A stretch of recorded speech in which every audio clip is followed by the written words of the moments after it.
What's going on, everybody? Welcome back to the channel. This is another weight loss update video. We are in week 7. So this week at the very end will mark 2 months officially of cutting. Sort of. We were good in the beginning. The first month went pretty smooth, but this last month has had a lot of hiccups. But it can still sort of be salvaged and still be looked at as a victory if we just lock in from this point on. And this week has been pretty good. I've been pretty on point with macros, with the calories, even trained more than once this week. So, it's been a good week. We're kind of getting back on track this week. I did not let the previous week's sort of hiccups and even the hiccups at the beginning of this week deter me from, making good choices and sticking to the plan. Unfortunately, we did not, recover fully. You'll see that in the weigh-ins. I got a low of, 261 at the end of the previous week. I am ending this week heavier than that due to the big cheat day that I had on Saturday of last week. Basically spent most of this week recovering from that cheat day, but I'm happy to say that we are coming out of this week in a very good place. It is Saturday as of the recording of this video, so I'm actually doing this on time for once. So hopefully, I can keep it together because we still have an opportunity at the end of this month to make some really, really good progress. I'm going to do my best, got to be disciplined and got to be consistent. That's the most important thing, especially, historically looking back on all of these numbers, even when the diet was not the most optimal, if I was consistently within my target range, within my calorie range, I still saw progress. So consistency is king. I know I mentioned a couple of videos of this series ago that I was going to talk about macros and calories. I'm not going to do that today because it's kind of the timeline is a little tight per usual, but I have enough time to get these up to you guys and hopefully get the video out on time, which I think is what I'm prioritizing. So without further ado, get the glasses. Hey, let's get into it. So, day 1 was that 269.2. And you guys knew that I was going to get that going in because I mentioned it in the previous video. So, that was coming off the cheat day in which I gained 8 pounds because I was just so insanely bloated. So, next day is day 2. So, day 2 is 267 even. Day 3 is 264.8. Day 4 is 265.2. Day 5 is 263.6. Day 6 is 264.8 again. And we finished off this week, this morning, day 7, 262.4. So yeah, like I said, we did end up about 1.5 pounds heavier than we ended last week. But given the fact that we started this week at 269, and we finished this week at 262.4, basically dropping 7 pounds this week. I still think we're in a good place.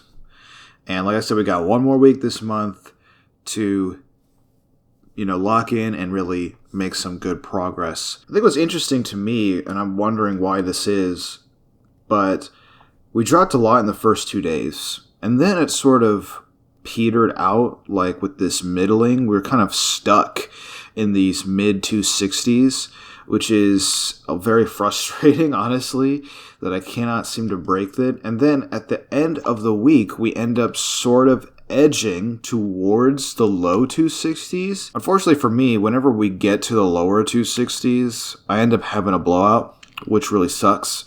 So I just kind of need to really resist the temptation to do that. And just make it past this sort of plateau. Because once I break the 260s, a lot of the anxiety and the sort of pressure, I guess you could say, would be alleviated. just from a personal standpoint, because, you know, if we look at the historical weights, right, on this cut so far, we have sort of been in this middle 260 range since week 4, realistically. Like, we first entered the middle 260s in week 4, so if you take week 4 as like the first week, it's been 4 weeks that we've kind of been stuck here. And that stinks.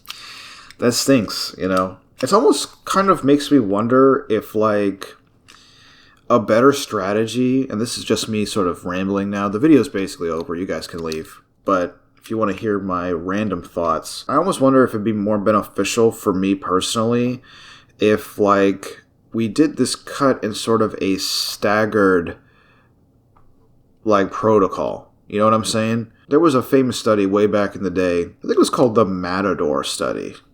Was that what it was called? Somebody maybe correct me. I might try to find it. But basically what they did was they had a 3 weeks on, 2 weeks off protocol for their cuts. And then I think the idea for that was like, this is going to maximize lean mass retention and keep motivation high while still, like, being able to progress in the gym. If you're on cut 3 weeks, there's not that much lean mass that you could lose unless your deficit is like the most aggressive deficit in the history of deficits. And then for the 2 recovery weeks, you can align that with your programming. So like you spend the first 3 weeks of a block in a deficit, and then the recovery week, the 2 recovery weeks would be aligned with peaking and then a deload. And then you sort of repeat that cycle. And I talked about this protocol a long time ago in my original How I'm Going to Lose X Amount of Weight video. But Omar Isuf did this a long time ago. He doesn't even make videos anymore. It's so sad. And he actually released a program that was sort of aligned with this protocol, where you would be in a deficit for 3 weeks and essentially do exactly what I just said, which is the 2 weeks will be like a peak or a deload where you'd be working with the heaviest loads the whole block.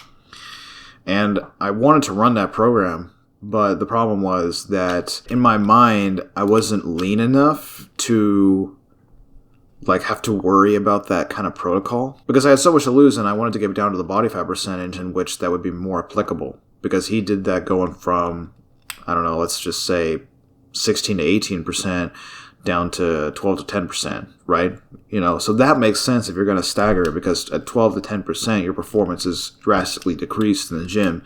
Whereas, you know, at the time, I was probably pushing like 40%, and it was like, what's the point? But now with this historical data, I'm thinking like, well, if I can lock in for the first 4 weeks or so, but afterwards it just becomes a struggle and I get stuck, maybe that protocol makes more sense, because then I'm only cutting for 3 weeks in a row, and then 2 weeks I eat at maintenance, and that sort of alleviates that. It's something to think about. I don't think I'll actually implement it, but it just reminds me, this whole review process reminds me of that, you know.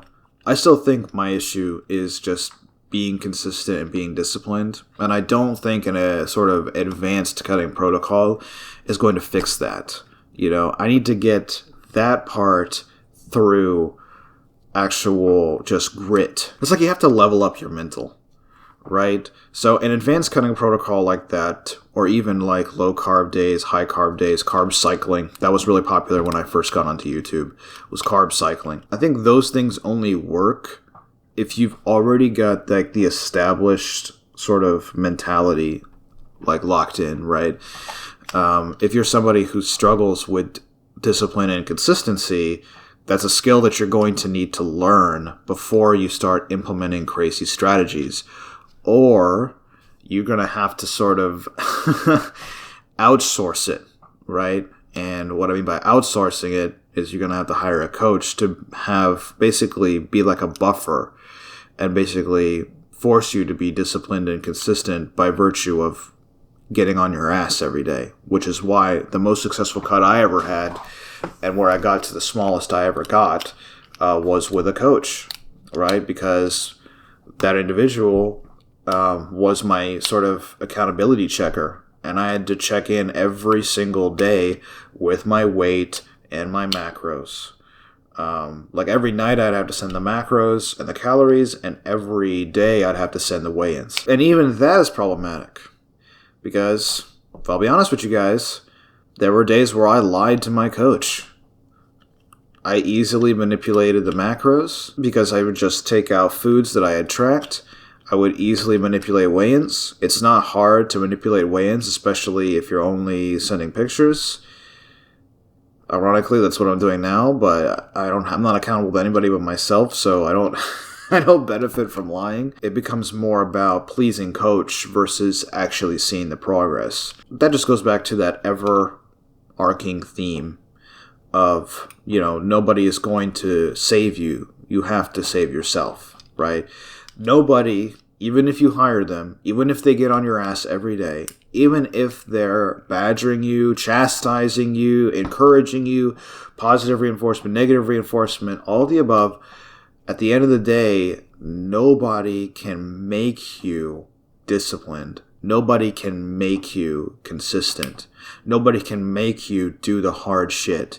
Nobody can make you put in 100% of your effort or 100% of yourself. Like, nobody can make you do that. Because there's always a way to lie. There's always a way to cheat. There's always a way to cut corners.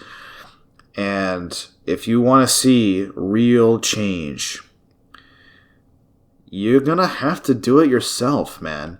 Nobody is coming to help you, even if you beg them. And when you're honest with yourself, reliable to yourself, when you've proven to yourself that you won't lie to yourself, real life change occurs.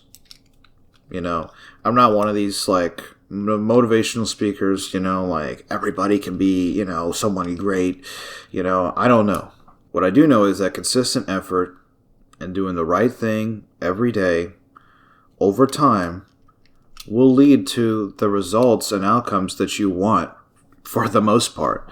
I mean, if you look at my personal life, it was in freaking shambles a month ago, but I've made a lot of effort, and that's where I directed most of my energy to correcting that. And now I'm on an upward trajectory because I did the things that I didn't want to do. I had the uncomfortable conversations I didn't want to have. I did the hard and tedious and annoying and mind-numbing things that I did not want to do, but I knew I needed to in order to move forward. June has been a rough month, but I am in a position to actually finish very strong and in a good spot. That's it, guys. Hope you guys enjoyed this video. Next week, where I'm 2 months in, I might talk about calories and macros and all the other stuff then, but I don't know. We'll see. We'll see. I've got kind of an open week at work this week. I'm not working too much, but I do have a lot of personal life stuff that is going to take up the vast majority of my time. I'm about to enter the process of moving, so that is always a ton of fun. But that is not to say that we can't still make good choices, and we can't still stay on the path, because nobody's going to stay on the path for me, that's for sure. Anyway, y'all, I'm going to talk to you guys next time, and crossing my fingers. Well, you know what? I'm not even crossing my fingers because it's in my control. I don't have to, I don't have to rely on luck. I don't have to be like, I hope it works out. No, it's in my control. I will see it through. And if it doesn't work out, then I know that it was on me and it had nothing to do with anybody else but myself. I'll leave you with that.